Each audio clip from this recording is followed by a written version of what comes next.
Gianmaria Rossi e il Bassano ha ottenuto una bellissima vittoria contro il Bra domenica, è già tempo di pensare alla Pergolettese, una partita che sarà molto difficile perché la Pergolettese è in difficoltà a livello di classifica. Sì, domenica sapevamo che era una partita importante da non sbagliare e fortunatamente abbiamo portato 3 punti a casa. Domenica prossima sarà una battaglia perché la Pergolettese mi aveva fatto un'ottima impressione all'andata qui da noi perché giocava secondo me molto bene, infatti non mi spiego come sia in quella posizione di classifica, però ovviamente loro i punti sono pesanti e quindi cercheranno di mettere in campo tanto agonismo e noi dovremmo fare lo stesso. Partita importante anche perché il Bassano andrebbe a 60 punti, siamo un traguardo importante e quasi vicini a un obiettivo importante. Sì, è normale che tutti i punti sono determinanti.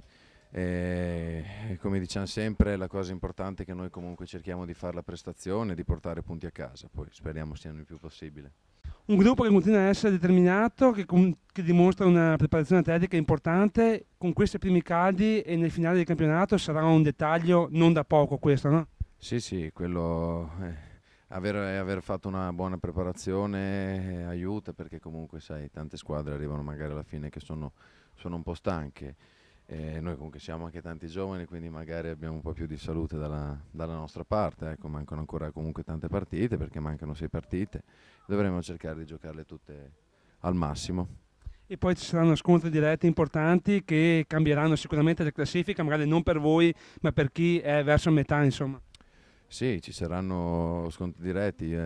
Se noi vediamo dalla seconda alla nona sono tutti in 5 punti, dai 42 della Torres al 47 del Monza e del Renate, quindi inevitabilmente lì in mezzo insomma, è una bagarre perché sono tante squadre forti, ci saranno sicuramente scontri diretti. Noi abbiamo un calendario da qui alla fine non facile, soprattutto in trasferta, perché abbiamo partite difficili come domenica a Monza, Torres e pure Sant'Arcangelo, però cercheremo di fare insomma, più punti possibili per raggiungere i nostri obiettivi. A livello personale il tuo campionato è stato di altissimo rendimento, ha influito molto le tue prestazioni nei risultati della squadra, quindi immaginiamo che tu sia soddisfatto del tuo campionato. Ma mancano ancora 6 partite, cerchiamo di migliorarci sempre, io cerco sempre di dare una mano, poi a volte ci riesco, a volte no, ogni tanto si commette qualche errore, però penso che sia normale, l'importante è lavorare insieme con gli altri ragazzi, ci diamo tutti una mano e questo deve essere la nostra forza. Hai parlato di trasferte importanti, quella di Sassari potrebbe essere forse quella decisiva. Ma non lo so, adesso io conti non ne faccio perché cerchiamo sempre di guardare partita dopo l'altra. Speriamo che una o l'altra sia comunque quella decisiva, quella è la cosa che conta. No, dicevamo che abbiamo comunque partite difficili, tante anche in trasferta, però noi andiamo sempre con lo spirito giusto cercando di portare punti a casa. Mario Petrone ha festeggiato il compleanno ieri con una squadra che è al vertice della classifica, una vittoria 5-1 col Bra, insomma un periodo molto positivo per tutti questo. Sì, ho festeggiato il compleanno come tutti gli anni in famiglia.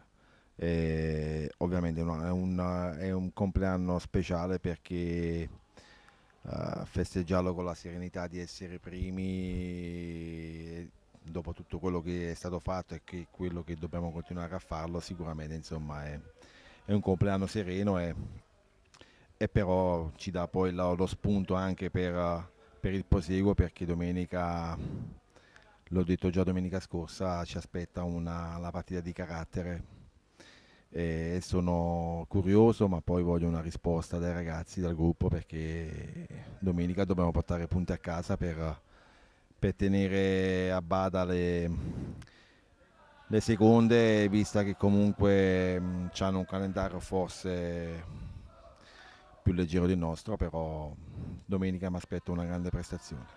Contro una pergolettese che è in difficoltà in classifica, che all'andata vi ha reso la vita difficile e che è cambiata rispetto al giorno dell'andata. Quindi insomma ci sono tanti pretesti per vedere una partita molto dura domenica. Ma è una partita dove paradossalmente, anziché, a differenza delle altre, anziché iniziare la partita e vedere l'atteggiamento della squadra avversaria, già sappiamo che per loro è la partita della vita perché l'ha dichiarato lo stesso allenatore. E per loro domenica forse è l'ultimo treno per entrare in quel blocco dei playoff e quindi siamo pronti. e perciò domenica voglio vedere la reazione della squadra dal primo secondo, una reazione insomma di quella tosta di una squadra che si è fatto su. Il centro classifica, mister, è praticamente un bagno di sangue, ci sono tante squadre in pochi punti, quella del Bassano è una situazione molto favorevole sotto tutti gli aspetti. Ma lo sapevamo prima del campionato, che era un campionato difficilissimo, è normale che noi abbiamo lavorato per far sì che vivessimo questo momento qua della stagione sereni, però l'obiettivo che abbiamo davanti non ci permette poi assolutamente di abbassare la guardia perché, ripeto, dobbiamo arrivare alla partita col Renate che è un confronto diretto per il primo posto secondo me, dobbiamo arrivare con 5-6 punti di vantaggio su quella squadra perché altrimenti significa vanificare il primo posto ed è un peccato. Anche perché ci sono 4 trasferte su 6 partite rimanenti, quindi insomma è un percorso difficile questo finale. È un percorso difficile che però abbiamo la possibilità alla fine della stagione di cambiare il trend che abbiamo avuto nell'arco della stagione stessa, di non aver raccolto fuori casa quello che magari potevamo raccogliere di più per episodio oppure per bravura degli altri o per mancanza nostra. Abbiamo, ripeto, la possibilità di riscattarci e voglio vedere questa mentalità. In queste 6 ultime partite probabilmente conterà anche la preparazione atletica, no? Ma si va avanti per forza di inerzia, daremo spazio in alcune partite a qualcuno che sta bene, che sta meglio e che invece qualcuno deve rifiatare, però sono situazioni che vediamo settimana per settimana perché a priori non si può guardare solo la statistica, ma poi bisogna vedere la condizione del singolo elemento. This feeling inside of my soul is killing me.